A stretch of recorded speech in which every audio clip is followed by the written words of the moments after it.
ഞാൻ 16-ാം വാർഡിലെ UDF സ്ഥാനാർത്ഥിയായിരുന്നു ഇന്നലെ വൈകുന്നേരം വരെ. ഞാൻ അങ്ങോട്ട് പോയി ചോദിച്ചിട്ട് തന്നതല്ല, അവർ ഇങ്ങോട്ട് വന്നിട്ട് ബ്ലസ്സി നിന്നോ എന്ന് പറഞ്ഞതാണ്. ഒരു ദിവസം കഴിഞ്ഞ ചൊവ്വാഴ്ച ഉച്ചയായപ്പോൾ എന്നെ വിളിച്ചിട്ട് പറഞ്ഞു 6 മണിയാകുമ്പോൾ പനങ്ങാട്ടുകര ഇന്ന ആളുടെ വീട്ടിൽ വെച്ചിട്ടൊരു മീറ്റിംഗ് ഉണ്ട്, ബ്ലസ്സി വരണം എന്ന് പറഞ്ഞു. അപ്പോൾ ചെന്നപ്പോൾ അങ്ങനെ 21 അംഗ കമ്മിറ്റി എല്ലാവരും കൂടിയിട്ട് തിരഞ്ഞെടുത്തു. എന്നെ സ്ഥാനാർത്ഥിയായിട്ട് തിരഞ്ഞെടുത്ത് കഴിഞ്ഞിട്ട് പിന്നെ പിറ്റേ ദിവസം രാവിലെ 7 മണി തൊട്ട് പ്രചാരണത്തിന് ഇറങ്ങി.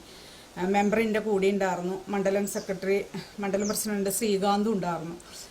ഒരു റൗണ്ട് ഫുള്ള് എല്ലാവരെയും മെമ്പറുടെ പിൻഗാമിയാന്ന് പറഞ്ഞ് എന്നെ കൊണ്ടു നടന്ന് പരിചയപ്പെടുത്തി.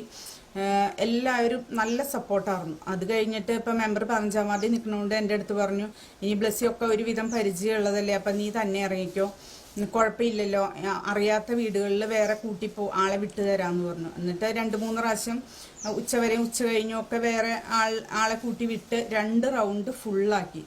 അത് കഴിഞ്ഞ് നോമിനേഷൻ കൊടുക്കുന്ന ഡേറ്റ് വന്നു. ഇന്നലെ നോമിനേഷൻ കൊടുത്ത് മെമ്പറും ശ്രീകാന്തും എല്ലാവരും ഉണ്ടായിരുന്നു. മെമ്പർ ഇതൊക്കെ കൊടുത്തു കഴിഞ്ഞ് ഒരു വൈകുന്നേരം ആയപ്പോഴാണ് MLA വിളിച്ചിട്ട് പറയണത്, എന്താ ക്രിസ്ത്യാനി ആയതുകൊണ്ട്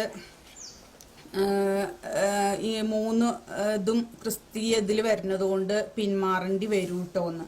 അപ്പോൾ ഇന്നലെ അന്ന് നോമിനേഷൻ കൊടുക്കണവരെ അവർക്ക് പറയാൻ സമയമുണ്ടായിരുന്നു. MLA ഷോളൊക്കെ ഇട്ട് മന്ത്രിയുടെ വാർഡാണ്, അത് പിടിച്ചെടുക്കണം, മാറ്റം ഉണ്ടാവരുതെന്നൊക്കെ പറഞ്ഞു. ഒക്കെ ശരി പറഞ്ഞു. പക്ഷെ അവർ നമ്മളെ ഇത്രയും ആഗ്രഹിപ്പിച്ചിട്ട് ഇത് ചെയ്തത് ഒരു ചതി തന്നെയായിപ്പോയി. എന്നിട്ട് രാവിലെ മെമ്പർ വന്ന് ക്ഷമയൊക്കെ പറഞ്ഞ് ഒരു വലിയ കരച്ചിലൊക്കെ പാസ്സാക്കി പോയി.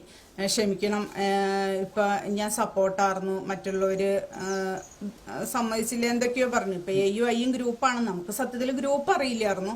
ഇപ്പം നമ്മളൊരു കോൺഗ്രസ് പാർട്ടിയിലെ ഒരു അംഗം എന്നാണ് വിചാരിച്ചത്. പക്ഷെ ഇപ്പോൾ ഇതിൻ്റെ ഉള്ളിലേക്ക് കടന്ന് കാര്യത്തോടെ അടുത്ത് വന്നപ്പോഴാണ് ഇവിടെ A ഉണ്ട്, I ഉണ്ട്, A ഗ്രൂപ്പ് അറിഞ്ഞില്ല, I ആണ് എന്നൊക്കെ പറയുന്നത്. ഇപ്പം നമ്മൾ എന്ത് ചെയ്യാൻ പറ്റും?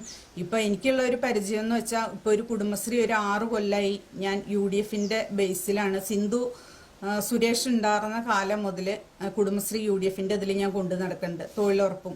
ഇതിപ്പോൾ ഈ മെമ്പർ 5 കൊല്ലം അറിഞ്ഞപ്പോഴും ഞാൻ തന്നെയാണ്. മുതുവറ മീറ്റിങ്ങിന് പോകണമെന്ന് പറയുമ്പോൾ അവിടെ പോകും, പഞ്ചായത്തിൽ പാർട്ടി മീറ്റിംഗ് ഉണ്ടെന്ന് പറയുമ്പോൾ അവിടെ പോകും, തൃശ്ശൂർ മീറ്റിംഗ് ഉണ്ടെന്ന് പറഞ്ഞാൽ അവിടെ പോകും. ഇവർ പറയുന്ന എല്ലാ സ്ഥലത്തും എല്ലാ മീറ്റിങ്ങുകൾക്കും എന്ത് കാര്യത്തിനും ഞാനാണ് പോയിരുന്നത്. ഇതുവരെ ഈ വാർഡിൽ നിന്ന് ഒരു സ്ത്രീകളെയും കണ്ടിട്ടില്ല. അപ്പം അങ്ങനെ ഒരു ബേസ് വെച്ചാണ് അവർ എനിക്ക് ഈ ഒരു സ്ഥാനാർത്ഥിത്വം തന്നതും.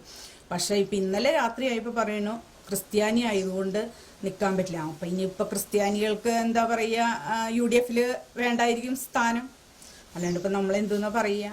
അപ്പോൾ വിഷമമുണ്ട്. അതിപ്പോൾ ഒരു 2 ദിവസത്തേക്കല്ലേ, സാരില്ല. ഇപ്പം എന്താ ചെയ്യുക, ഇനിയിപ്പോൾ എന്താ വെച്ചാൽ വരണോട്ട് വെച്ച് അത്ര തന്നെയുള്ളൂ.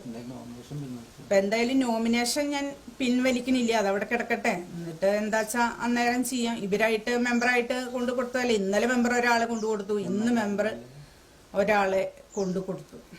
അപ്പോൾ